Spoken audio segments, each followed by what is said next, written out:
In this video, you'll discover what company culture is and why it's so important. And I'll reveal the three simple elements that make up your culture.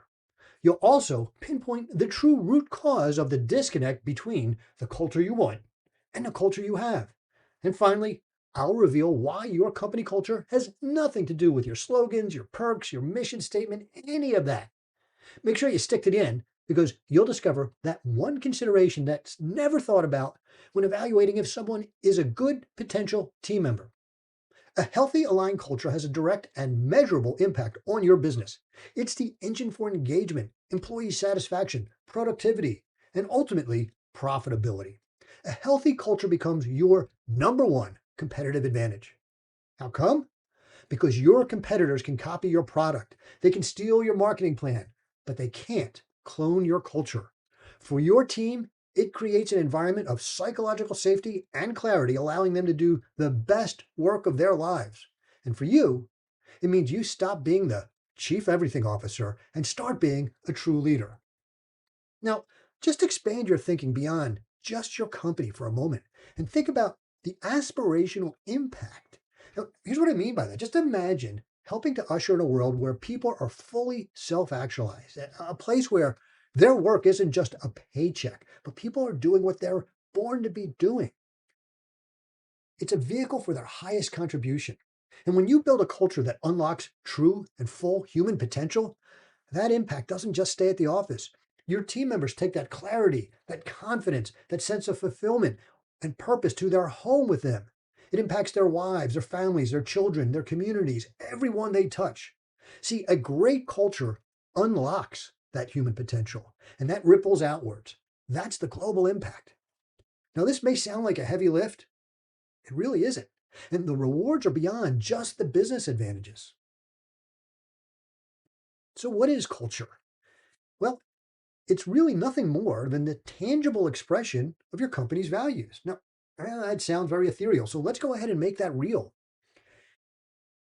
A value you just put on a poster, it's just a word, it's abstract, but your culture is what makes or doesn't make that value tangible. And let me give you an example. Here's the proof.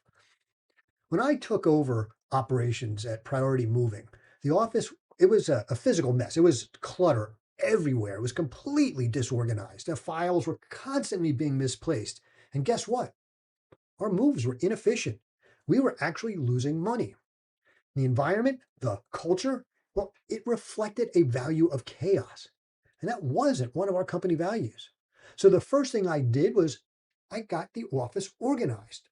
We got meticulous, and suddenly everyone got more focused. Our moves became more efficient. Our culture began to reflect our new value. And I say new because even though it was on paper, it didn't exist until it existed in the culture of organization. Your culture is the evidence of what you truly believe in, not what you say. It's not the vibe or the mood or the slogans on your wall. It's not the ping pong tables or the free snacks. Here's how I want you to think about it. Culture is the operating system of your business. It's the invisible guiding system that runs your company, even when you're not in the room. Think like the difference between a PC operating system, Windows, or a Mac operating system. See, the Windows operating system, it's built for maximum flexibility, customization, control. It expects you to be a power user and it tolerates complexity very well. It gives you 5 different ways to do the same task. So a PC culture is the same. It's a culture that allows different ways of accomplishing the same task. Now let's contrast that to the Mac. The Mac's operating system is built for simplicity and a seamless and elegant experience. It's not built to be tweaked. It's built to guide you. It believes there's one right way to do things, the Apple way. And it makes that one way easy and obvious. So a Mac culture, it's the same thing. It's a culture that enforces simplicity. It says there's one way. We submit an expense account. It doesn't stand for deviation. Neither operating system is right or wrong, but they each drive completely different behaviors. So your culture is the operating system that's running in the background and dictating how your team does everything. But unlike a computer operating system, which is complex to say the least, your company's culture is simple, and it's built on three elements. First, you have your behavioral norms, what your people actually do. Not what you want them to do, what they actually do. Like find your own workaround versus follow this one simple path. The second element, your driving beliefs. What your team truly believes is important. Like flexibility is key or simplicity is the key. And third, your power dynamics, which is how decisions are really made. For example, does the leader let you do it your way or guide you to the way? Your culture lives at the intersection of these three elements. And that culture, that tangible expression of your values, it's not defined by what you say you expect. It's defined every single day by the worst behavior you, as the leader, are willing to tolerate. What you tolerate is what you get. See, your team is watching you. Your consistency becomes the standard. What you let slide, what you ignore, what you make excuses for, that's what defines your culture, far more than whatever you say you expect. Now, take a second right now, and if you like what you're hearing, go ahead and hit that like button and make sure you subscribe so you never miss a tactical breakthrough. Then, let me know in the comments what's the one behavior you've tolerated that you wish you hadn't. Now, I first experienced this when I was in the Navy. I was in VF 21, Fighter Squadron 2-1, and I transferred to VF 211. Well, my first squadron, VF 21, the skipper was focused on appearing professional. He would say all the time, as long as we appear professional. See, he didn't mind cutting corners as long as no one outside the command saw it. As a result, we struggled to keep aircraft mission ready. My next squadron, VF 211, the CO was different. He would always talk about how we were professionals. It was a statement of fact. And that command excelled at everything we did. We even earned the coveted Battle E award. We never had problems keeping aircraft flying. Same planes, same rule book, different culture. The only difference was the standard that our commanding officer, our leader, set. And more importantly, what they tolerated. The problem is that you are failing as a leader because you haven't been trained to see the real problem. And therefore, you're tolerating the very things you say you won't. You have to understand it. You're just not tolerating bad behavior. You're tolerating misalignment in all three of the core elements. Let's start with the obvious one, tolerating misaligned behavioral norms. You have a standard for deadlines, for example, and maybe a team member misses once, but you let it slide. Well, in that moment, you just set a new and lower standard for the entire team. Well, let's talk about time.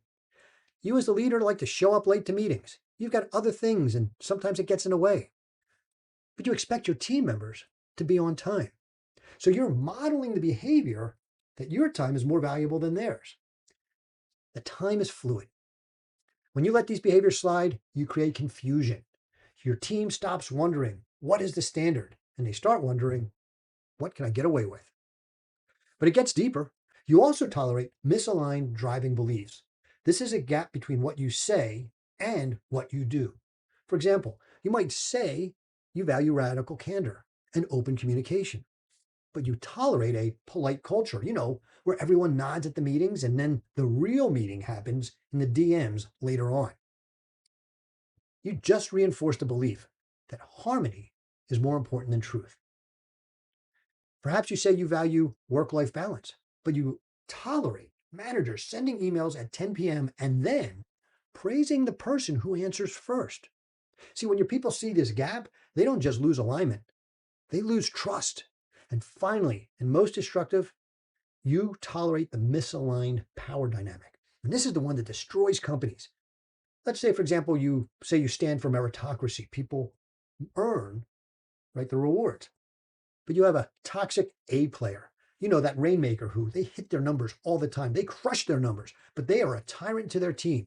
But you protect them because they're such a valuable rainmaker that you make excuses. That's just how they are. When you tolerate a behavior in a rainmaker that you wouldn't tolerate in somebody else, what you're saying loud and clear is they who make the rain make the rules. and you've shown your team that your values are for sale. That accountability only applies to the B players. And this is how you lose your best people. Because your best people, the ones who are accountable and do live the values, well, they're not going to stay and work for a leader who will tolerate a tyrant. Your culture is your organization's immune system. And when it's strong, when your beliefs, behaviors, and power dynamics are aligned, and you have zero tolerance for misalignment, it repels mediocrity. It protects itself. This is radical accountability. So, what to do about it?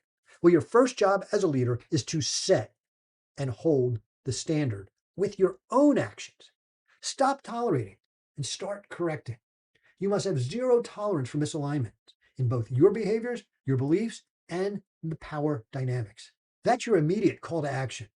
Now, correcting misalignment with your current team is critical, but you can save yourself so much of this hard work if you get the right people on the team in the first place. And that brings me to the promise I made at the beginning. I told you I'd reveal that one consideration that's never thought about when you're evaluating a potential team member, when you're interviewing people and you want to bring them aboard. And it's simply this: there's no such thing as a neutral hire. See, that's the assumption that poisons teams. Leaders think they can just add someone, and you can't. Every single person you bring into your team is either reinforcing your culture because they believe in your values, or they are actively eroding it because they don't. They either act of creation or of destruction. There is no neutral. Even if you get a bad fit and you don't tolerate their misaligned behaviors, you say to yourself, I'm going to not put up with this. Well, you're going to spend valuable time and energy correcting them until they either get it, which they won't if they're truly a bad fit, they leave on their own, or you end up letting them go. And all of that is a drain on you and your team. Now, I get it. Not anyone is going to be 100% perfectly aligned, or few people, but the closer you can hire to this ideal, the less time you're going to spend moving them towards alignment. So, how do you stop tolerating and start building a culture that reinforces itself? It starts by making your values operational, making them so clear that you can hire, fire, and promote based on them. And if you want to explore how to do this, how to make your values truly operational and build a team and a system to hire for cultural fit, then I invite you to reach out to me for a free strategy call. Click the link in the description to book a time. Join the Radical Accountability Movement. Watch the next video right here and subscribe so you never miss a tactical breakthrough with Locked On Leadership.